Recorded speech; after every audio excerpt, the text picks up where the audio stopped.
So you had asked me about some of the obstacles of being a female. Yeah. Another really big obstacle is finding a trainer that you work well with, because I found that all the male coaches, because all the coaches are male, obviously, for the most part, they're either trying to sleep with you, they're trying to treat you like you're their child and telling you what to do and being really controlling.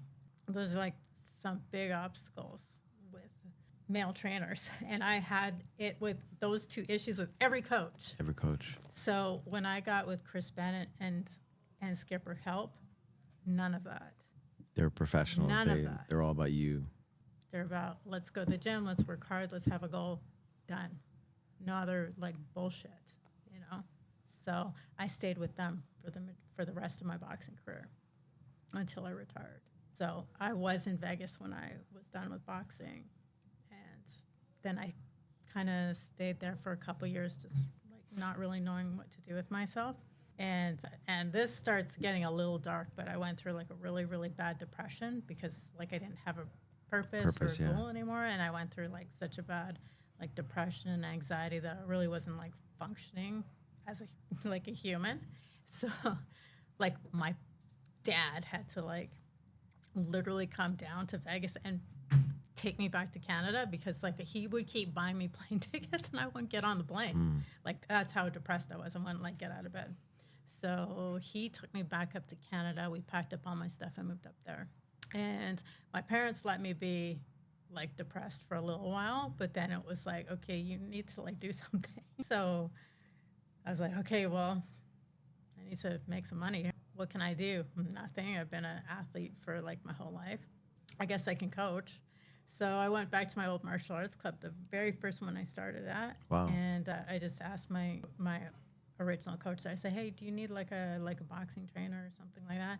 He's like, yeah, that'd be great. Let's do some workshops. So I came and I did some workshops for his students. And then I went to another gym. It was a Gracie Baja gym. And Is it Tim? yes. He's my friend, yeah. No way. No, yeah.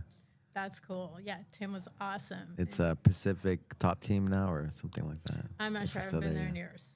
But he hired me to teach boxing. Wow. And He had his gym downtown Vancouver.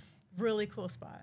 Super cool spot. I loved his gym. And I did jiu-jitsu there. I was at his house in his basement with my best friends, Amal Easton, when I gave everything to, be the best and all that. And my Amal was like, yeah, you need to create systems. Because I was like, how do I make money or how do I support a family? I wanted to have a family in the future. Doing this, we stayed up all night in his basement. So that's cool. Small world, right? Totally small world, Yeah. especially in martial arts. So that's where you first started with in his gym.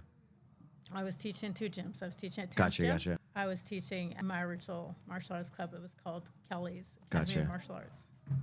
So teaching, I have a picture in his gym too, that downtown Vancouver one with them all. Oh, cool. When I cut down to 145 pounds, because they had an ADCC, a North American. Oh, fun. So it's like it was an invite only. So the top 16 grapplers of North America, Canada, and U.S.